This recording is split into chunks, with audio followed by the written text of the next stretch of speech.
look what I've got. It's a 2015 Altoids package, mint, in box, protected by this glass container. I'm saving it so someday it'll be worth a lot of money.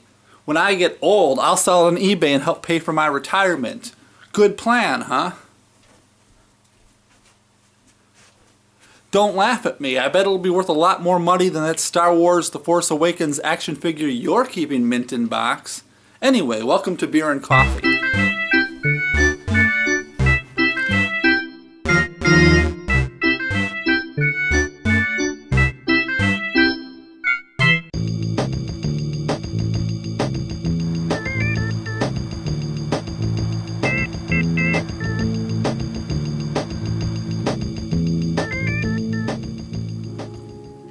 Coins, books, butterflies, thimbles, Hot Wheels, Barbies, baseball cards.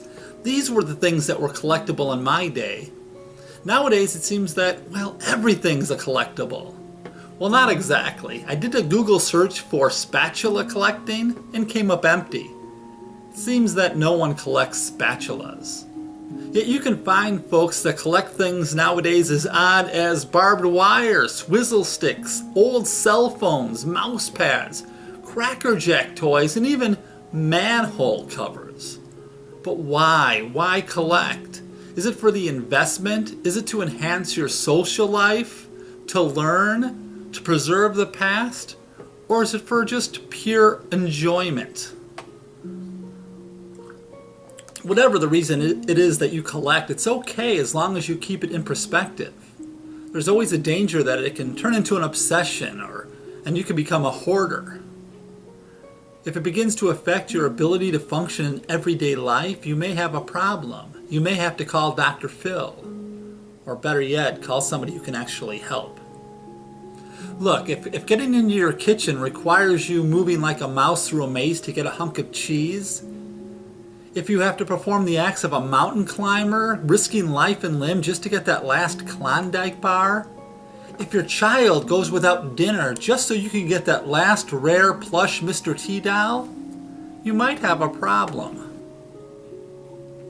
But you know what's better than finding that last great rare troll doll that completes your collection? Letting it go! To hold a garage sale and sell every last troll doll you own. It might be the hardest thing you ever do in your life, but if you become a slave to your collection, a garage sale will set you free. At least for a while.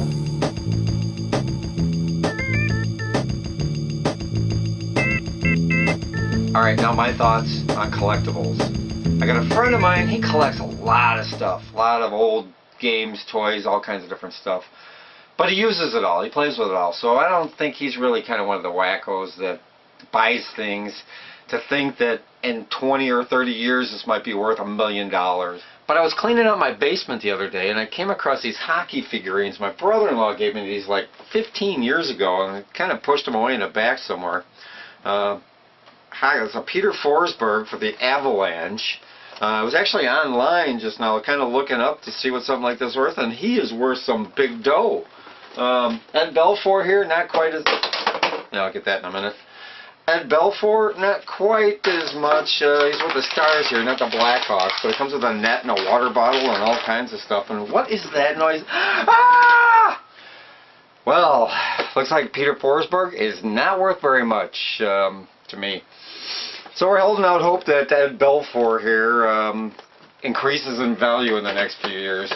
Because I was just looking up headless Buzz Lightyear dolls, and apparently this isn't worth much either. So this collecting thing's not really looking good for my future.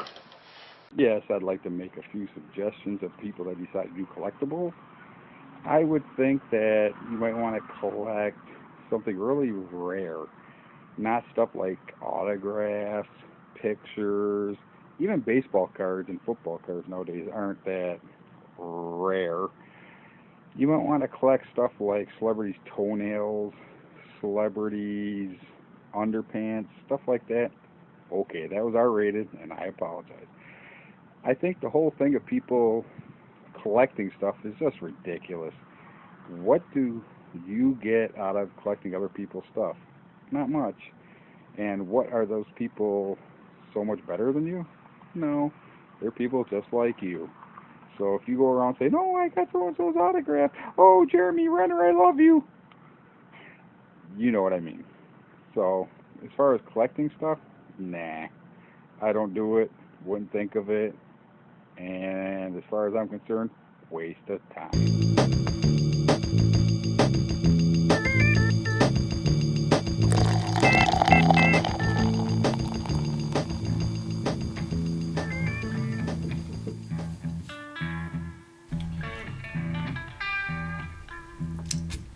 You know, a lot of people think that the toys, the collectibles they buy nowadays, if they keep them mint in box, are going to be worth a lot of money in the future. Well, let's take a ride into the future and find out. Let's go to the year 2052. It's 2052, and it's 2 days after you died of the astrovirus. And now your kids and grandkids are going through all your possessions. They come across all the toys you began collecting in 2005, the ones you kept mint in box. Remember why you began doing that? Because you found out how much that Princess Leia action figure that you had back in 1977 would have sold for in 2005 if you hadn't melted her face with a magnifying glass. So your kids and grandkids began selling your toys on eBay.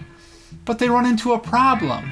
There's too many other young adults selling their dead parents' toys on eBay as well. That's because everybody back in the year 2005 had the same idea, to keep everything they buy mint in box. And now because of supply and demand, they're pretty much worthless. So you know what they do? Your kids and grandkids have a garage sale, and they have to sell these things, each one for one single space dollar. That's not a lot of money in 2052. And you know who buys it? A young mother for her 6-year-old son. And what does he do? He does what kids do. He takes it out of the package, wonders what kind of non-biodegradable material it was made out of, and then he uses it for target practice for the Astro ray gun he got for Space Christmas a few months earlier. Look, the only reason why toys from the 50s, 60s, and 70s are worth a lot of money today is because no one had any idea back then they'd be worth a lot of money. Kids played with their toys, just like you should be playing with these. Introducing the new G.I. Joe with Kung Fu Grip. Can your G.I. Joe make the adventure team? You can find out at the training center. You assemble the tower and climb Joe up. Send him down the easy way and the hard. Uh-oh, a giant snake. This calls for the Kung Fu Grip. Can you get the snake with Joe's Kung Fu Grip? Yes. The G.I. Joe Training Center adventure comes with everything you see here. G.I. Joe with Kung Fu Grip sold separately.